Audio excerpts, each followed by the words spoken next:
Pinakamataas ito. Kaya tayo may eleksyon, tayo naman ay nagsasalita maski saan-saan, at tayo'y nagbibigay ng sentimento kung ano ang nasa utak mo.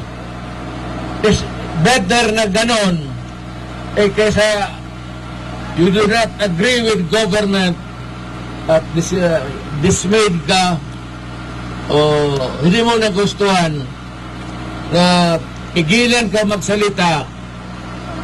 Yung iba kung ganon, pupunta na lang kami sa bukid, dadali na lang nito natin sa armas. Hindi na rin naman ako makapagsalita kung ano ang damdamin mo. Kaya pinaka-sacred talaga ito. Now, what is ironic, what is incongruous nito, nakakatawa, nakakagalit, nadaanan ko yung Freedom Park. Yun sana ang gusto namin. Pagpunta kami rito, naghingi kami ng permit, binigyan kami. But nung araw na dating kami, binawi yung permit at sinirahan yung Freedom Park.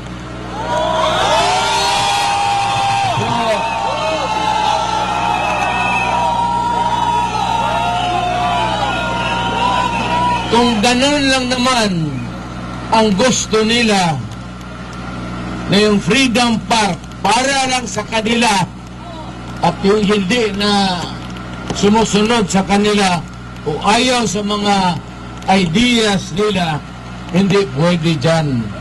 So, bakit ninyo pinangalanan ng Freedom Park yan?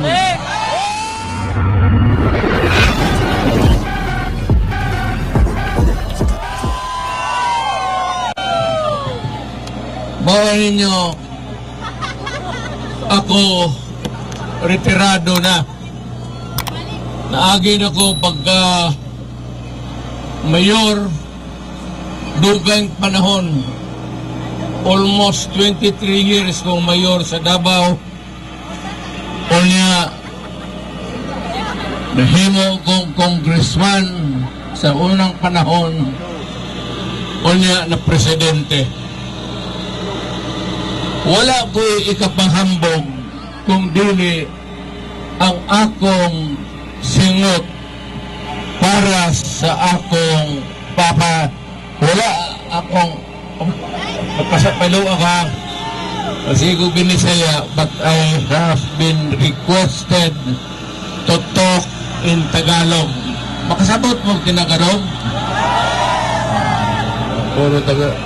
Kasi ito coverage natin ngayon, maybe it's nationwide, I do not know, but we are being heard all over the country.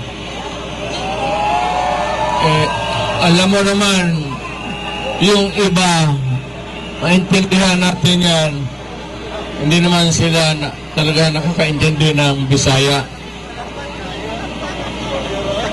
Kaya lang naman also, sila, ang mga Tagalog, na intindihan nila tayo, pero sila hindi nakakaintindi sa atin. Yung ng mga Tagalog, di ka mao. So, hindi kasi taga Dumaguete, pero ganun pa man, I'd like to greet everybody, mga Tagalog, Mamamuro, Las Mindanao, mga Bisaya, Waray, mga Cebuano, lugar sa akong amahan diya sa Danao. So, nalipay kong dako na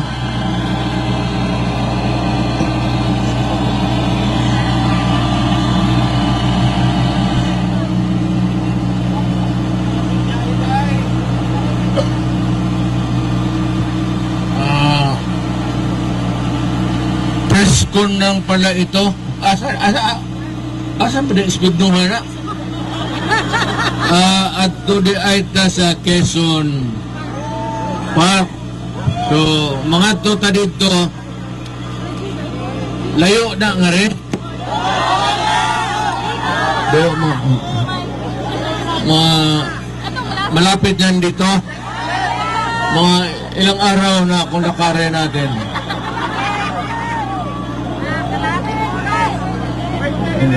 Akala ito, akala ko nga ito na eh. So, nagulat ako pagdating ko. Sabi ko, kalaki naman pala talaga ang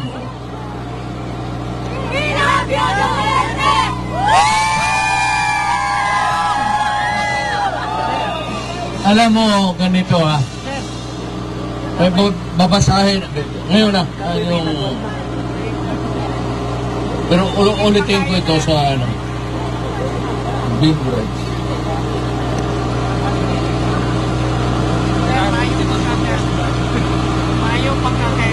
Ito yung konstitusyon natin.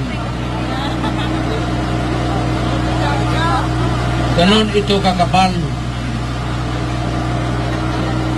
How many pages? I don't know. Mga 30 o more than.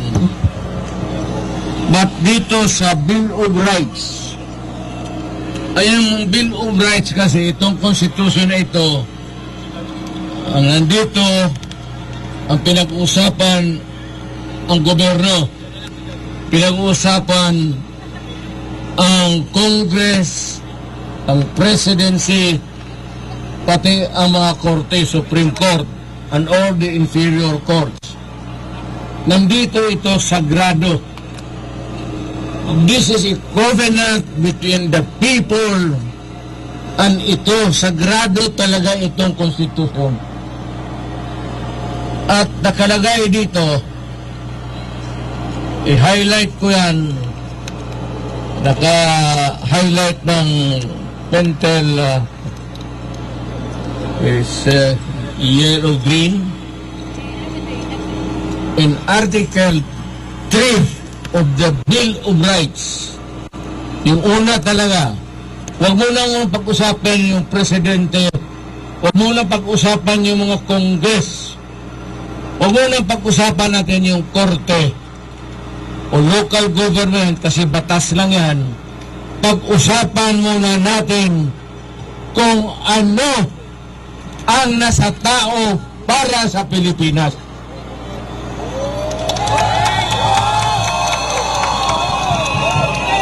Makinig kayong mabuti para maintindihan ninyo. Ang Bill of Rights parang wall yan, parang pader. Nakalagay dito muna ano ang pangtaong karapatan. Parang divider na hindi may masok ang presidency, hindi pwedeng abusuhin ng Congress at susunod talaga ang Korte Suprema at lahat ng mga korte sa ating bayan. In Article 3, Section 4, basahin ko, ayan ulit, nakalagay dito, no law, walang batas, shall be passed, walang batas na gagawin abridging the freedom of speech. Walang parapan yan. Freedom of speech, of expression. Yung gusto mong sabihin, marsya na mo, wala. O anong panahon, kung nag-uulan ba o mainit, no law shall be passed abridging. Basta wag mong galawin the freedom of speech, of expression, and of the press, and of the people that have the right to peaceably assemble. Yung basta peaceful lang, walang gulo. to peaceably assemble and petition the government of redress of grievance. Pinakamataas ito, kaya tayo may eleksyon, tayo naman ay nagsasalita, maski saan-saan, at tayo'y nagbibigay ng sentimento kung ano ang nasa utak mo. It's better na ganon, kaysa you do not agree with government at dismayed ka o hindi mo nagustuhan na pigilan ka magsalita. Yung iba kung ganon, di pupunta na lang kami sa bukid, dadali na lang nito natin sa armas. Hindi na rin naman ako makapagsalita kung ano ang damdamin mo. Kaya pinaka-sacred talaga ito. No. What is ironic, what is incongruous nito, nakakatawa, nakakagalit, nadaanan ko yung Freedom Park. Yun sana ang gusto namin. Pagpunta kami rito, naghingi kami ng permit, binigyan kami. But nung araw na dating kami, binawi yung permit at sinirahan yung Freedom Park.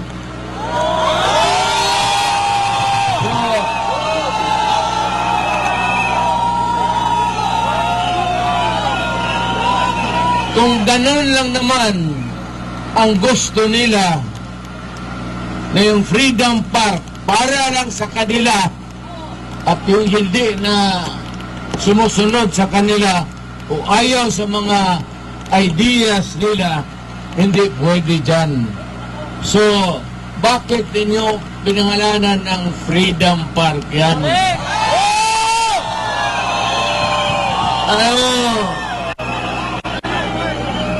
Following the administration, galing ito ng Malacañang. Kaya sa Bustos, Bulacan, ganon din ang nangyari. May plano kami, hingi kami ng permit, ang putang ina niya, binawi, at hindi kami nagkakalit. And to think na yung Freedom Park and any other park in the Philippines ang may-ari at tao di national government at hindi ang city government. Kaya sinadya yan. Hindi sa syudad yan. Bakit mo sarahan at hindi magamit ng tao para makapagsalita kung ano ang gusto niya ang damdamin? So, magamit ko mga yung bastos na salita, what is the fucking reason na sinirya mo ang park?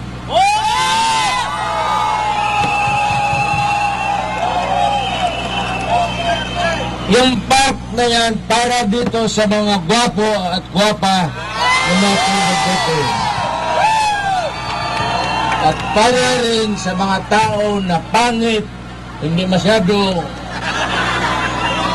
alam mo na, kagaya namin, marang siyang hindi kami taga. It is supposed to be used by every Filipino. Kung saan ka man na nagkaroon, galing kang Mindanao, galing ka ng Luzon, at sabihin natin, okay, pag-usapan natin doon yung politika. As a matter of fact, yung pagpunta namin dito, walang politika, wala pang eleksyon, wala kaming tinutukoy na tao, wala lahat. Ang amin is just to see something. Hindi ko na habaan kasi maglipat na tayo sa Mayor, will you entertain a few questions from the local media? Okay, identify yourselves, local media. Sino una magtatanong? Identify yourselves and then give me the mic after. Kaya po ng lighting signs IPM, 88.5 po. Okay, ano tanong mo? Ang tanong ko po, bakit nagmamahal ba yung bigas natin? Hindi lang mahal ang bigas. Ang issue ngayon is gutom ang Pilipino. Yun ang dapat nilang bigyan ng atensyon. Hindi yan magbigay ng permit. It's not that.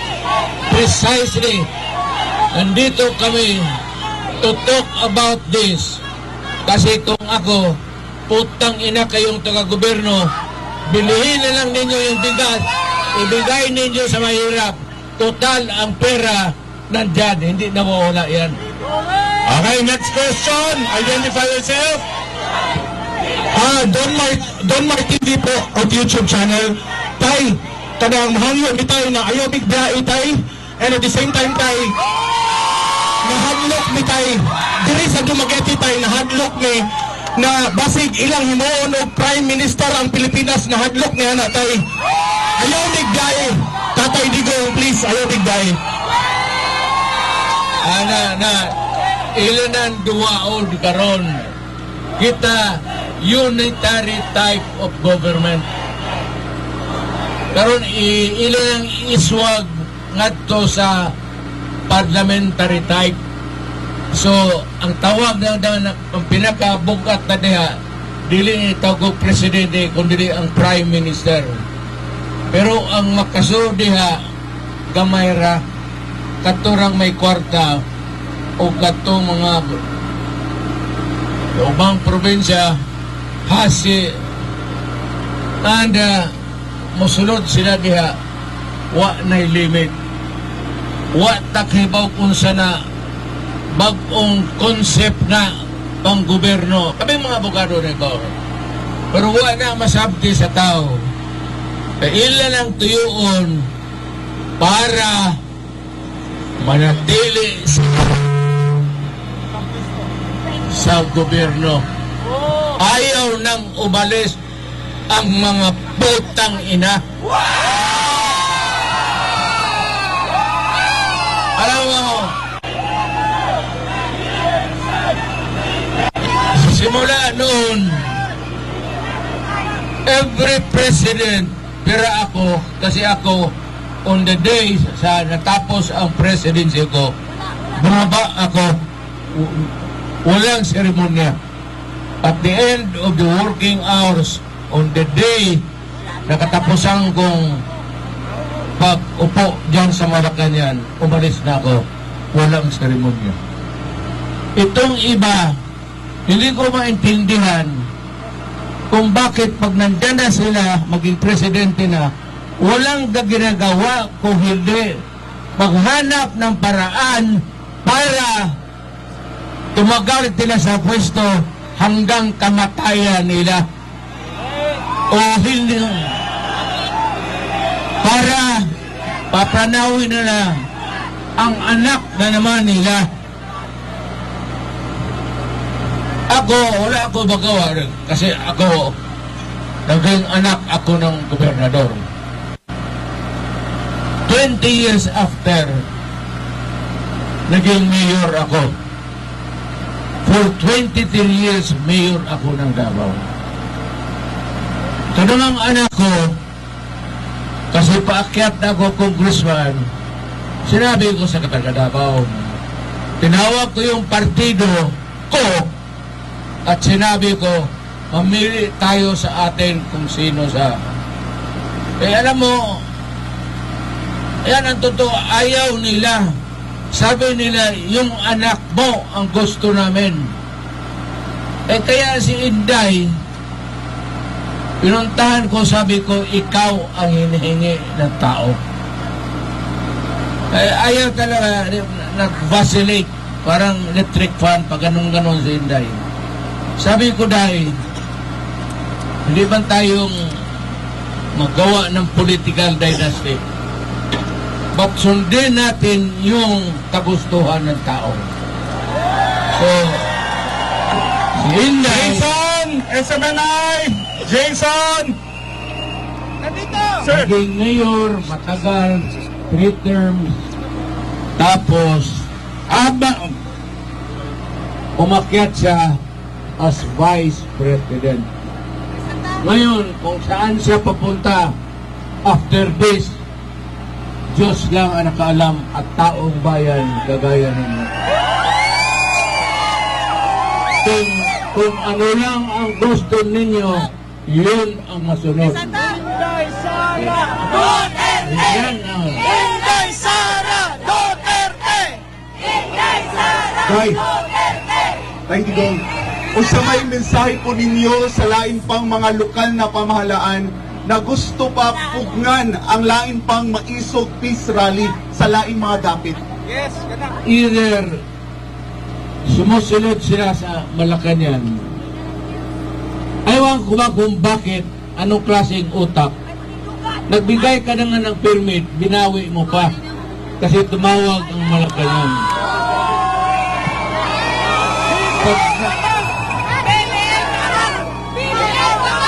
Kung ganon ang style ng local government, napakawalang kwenta.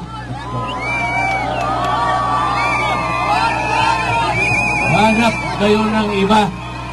Iyang Quezon Attack, Quezon Park. hindi tumututo kasi naniniwala sa ating konstitusyon. Because it is only by obeying the Constitution na manatili ang Pilipinas demokrasya.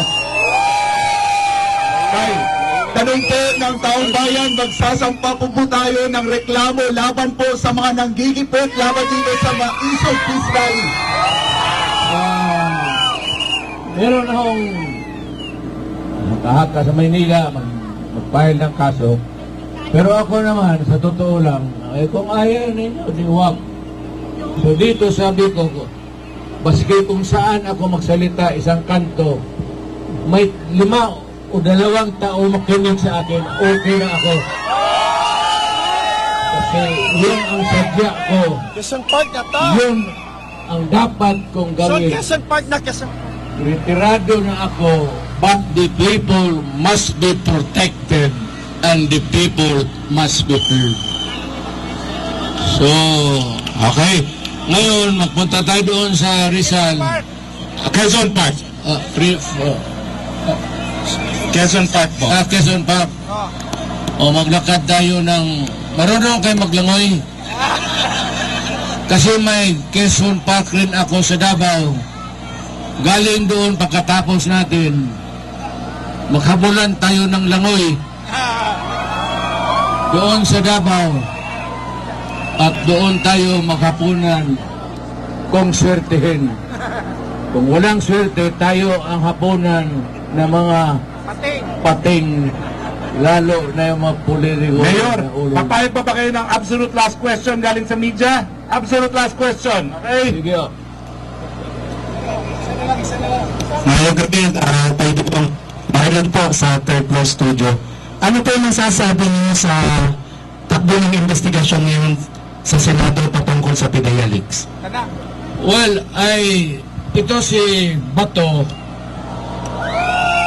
Ito yung dinala ko doon sa Maynila kasi ginawa kong PNP chief. Bato, bata pa rin ako noon, piskal ako. Second lieutenant pa yan sa Philippine Constabulary. Ihado ko yan. Ako ang ninong sa kasal niyan. I have full faith. Kaya lang medyo madaldal. Minsan sa pupunta yung bunganga. Pero hayaan mo siya. Si Bato, ipangako ko sa iyo, ilalabas niya yan totoo kung ano man yung putang ko na yan. Magtiwala kayo kay Bato. PMAyer yan, mahusay na opisyal at straightforward sa buhay niya. Sa pinakamahabang panahon, he worked for me. He is good and he will be a leader of our country. We will aim to be a protector of the people's interest. Maraming salamat po. Maraming salamat, dating Pangulo Rodrigo Roa Duterte! Yan po mga